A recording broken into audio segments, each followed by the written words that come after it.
Hola a todos y bienvenidos una vez más a su canal de Medicina Interna de la Universidad de Boyacá. A continuación hablaremos sobre los bloqueos auriculoventriculares. Este trabajo es realizado por estudiantes de Medicina Interna que cursan la rotación de cardiología, dirigida por el Dr. Eduardo Rosa, médico internista del Hospital Universitario San Rafael de Tunja. El tejido cardíaco especializado en la transmisión del impulso eléctrico está formado por 4 estructuras: el nódulo sinusal o sinoauricular, el nódulo auriculoventricular, el haz de His y finalmente las fibras de Purkinje. Cada latido comienza con las células del marcapasos del corazón, que es el nodo sinoauricular, ubicado en la aurícula derecha. El nodo sinoauricular envía una señal eléctrica que se propaga a través de las paredes del corazón y contrae ambas cámaras superiores. El nodo sinoauricular es una red de fibras musculares cardíacas especializadas, situada por delante de la desembocadura de la vena cava superior. Su extremidad superior está a la derecha del orificio de la vena cava superior en la aurícula derecha. Desciende verticalmente por dentro de la cresta terminal y desaparece en el tercio inferior de la pared auricular.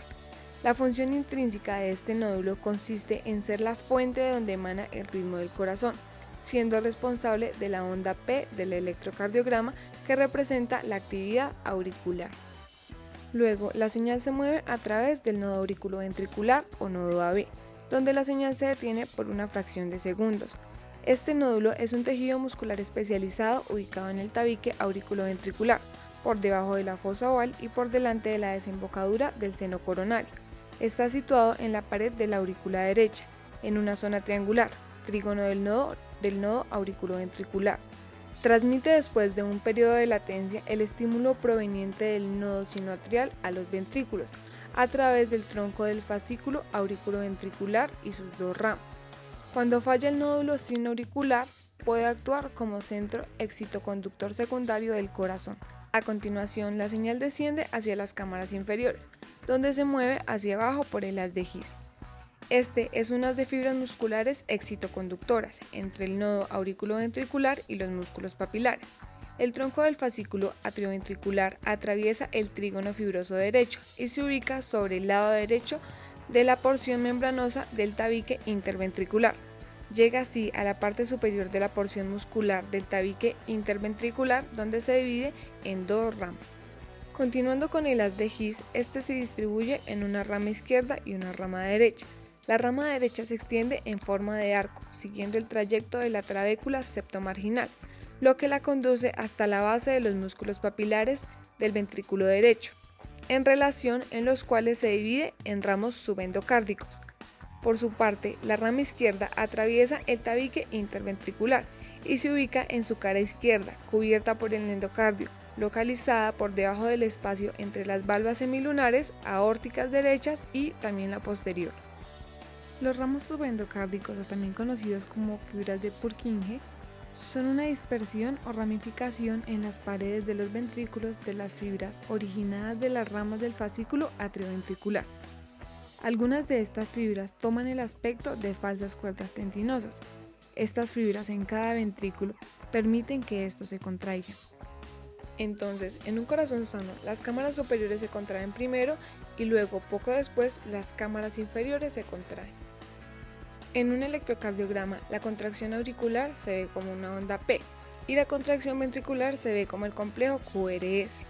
El intervalo desde el comienzo de la onda P hasta el inicio del complejo QRS se llama intervalo PR. Normalmente, este está comprendido entre los 120 y 200 milisegundos, lo mismo que 3 a 5 cuadritos. El bloqueo cardíaco describe un tipo de arritmia o ritmo anormal, que ocurre cuando la señal eléctrica se retrasa o se bloquea por completo en algún punto del sistema de conducción. Estos bloqueos y retrasos ocurren por algún tipo de daño o fibrosis en la conducción del sistema de conducción eléctrica. Esto suele ser el resultado del proceso de envejecimiento en el corazón y ocurre con mayor frecuencia en ancianos, aunque se han identificado formas hereditarias y pueden ocurrir en personas jóvenes. Finalmente, vale la pena señalar que el sistema de conducción eléctrica es como el cableado eléctrico de una casa, por lo que las enfermedades de las paredes del músculo cardíaco o las cardiomiopatías y la inflamación del músculo cardíaco o las miocarditis pueden causar bloqueos cardíacos. Las bradiarritmias comprenden cualquier alteración del ritmo cardíaco que tiene como resultado una frecuencia cardíaca lenta. Típicamente, esta está por debajo de los 60 latidos por minuto. Con frecuencia, estas arritmias cursan de forma sintomática y no requieren un tratamiento específico. Sin embargo, en otras ocasiones son potencialmente mortales y obligan a una rápida actuación. Las bradiarritmias y los bloqueos de la conducción pueden clasificarse en función del nivel en el que se encuentra la alteración dentro del jerárquico sistema especializado de conducción en el corazón. Así pues, las dos categorías principales son la disfunción del nodo sinusal y los bloqueos de la conducción a nivel del nodo auriculoventricular. Los trastornos de la conducción auriculoventriculares son aquellas alteraciones que afectan a la conducción del impulso eléctrico, desde su origen en las aurículas hacia los ventrículos. Pueden afectar a cualquier estructura del sistema de conducción, tanto a la aurícula como al nodo auriculoventricular, a las de His, a sus ramas o al sistema de His-Purkinje. Un bloqueo auriculoventricular describe cuando la señal se retrasa o se bloquea, cuando intenta pasar de las aurículas a los ventrículos. Los bloqueos AB se pueden clasificar en grados según su manifestación electrocardiográfica, la relación entre las aurículas y los ventrículos y en función de su localización anatómica dentro del sistema de conducción. Entre los bloqueos auriculoventriculares encontramos el bloqueo AB de primer grado, el bloqueo AB de segundo grado, el bloqueo MOVITS 1, MOVITS 2 y finalmente el bloqueo auriculoventricular de tercer grado o también conocido como bloqueo completo. También tenemos en los trastornos de la conducción intraventricular el bloqueo de rama izquierda, bloqueo de rama derecha, el bloqueo bifasicular y finalmente el bloqueo trifasicular. Los bloqueos pueden estar producidos por múltiples causas, como es la fibrosis del sistema de conducción, isquemia, fármacos, infecciones, traumatismos, entre otros. Tenemos que estos están provocados por diversos trastornos que pueden afectar de forma intrínseca o extrínseca al sistema de conducción cardíaco. Entre los más frecuentes encontramos la fibrosis idiopática, el infarto de miocardio, que se presenta en el 14% de los pacientes con infarto inferior y el 2% con infarto anterior, y finalmente la isquemia miocárdica, la cual va a ser una causa reversible. En estas imágenes podrás encontrar las causas más frecuentes de bloqueos auriculoventriculares.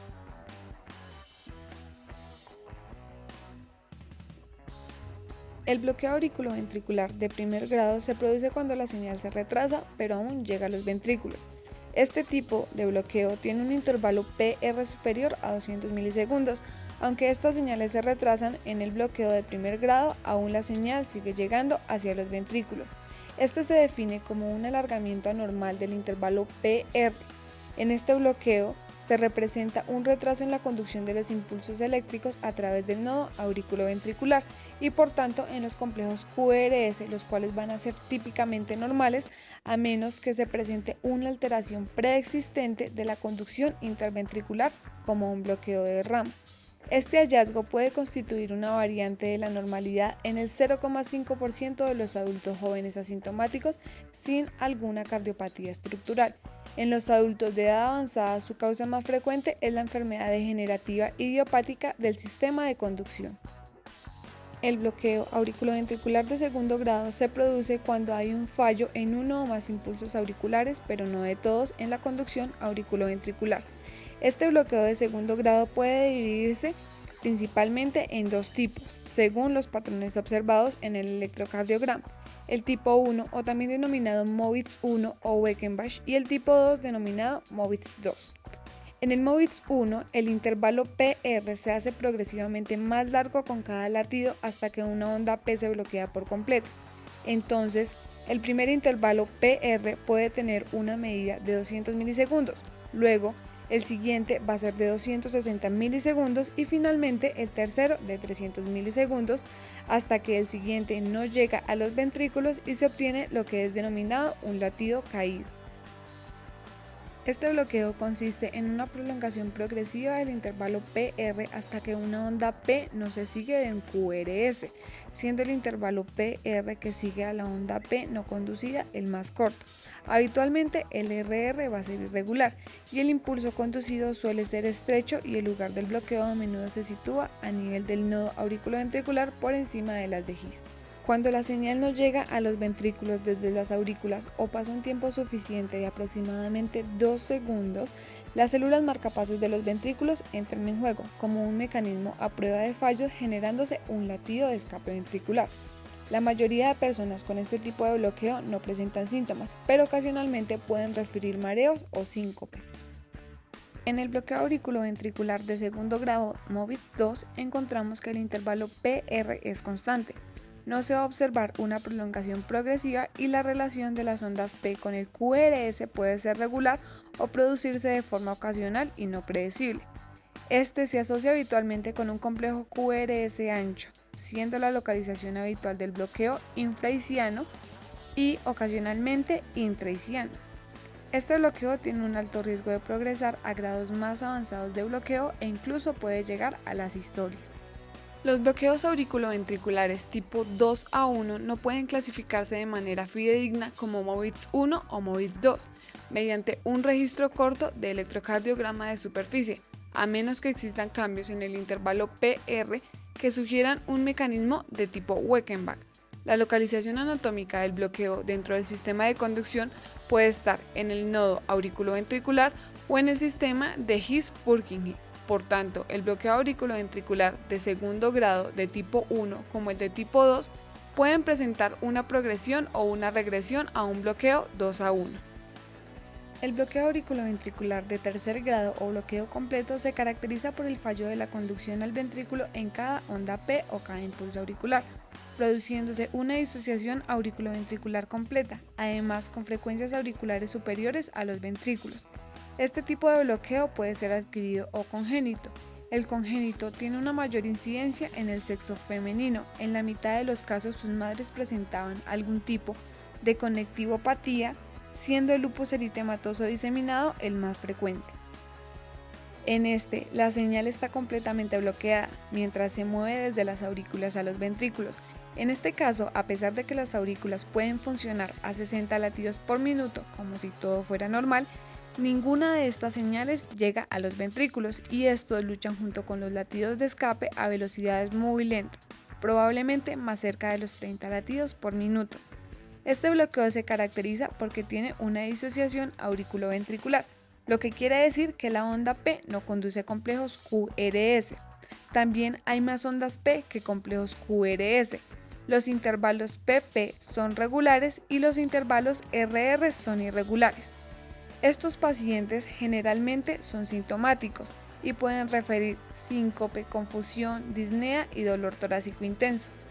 Las manifestaciones clínicas de la bradicardia varían desde el síncope hasta encontrar a un paciente asintomático a pesar de que tenga una frecuencia cardíaca lenta o unas pausas significativas.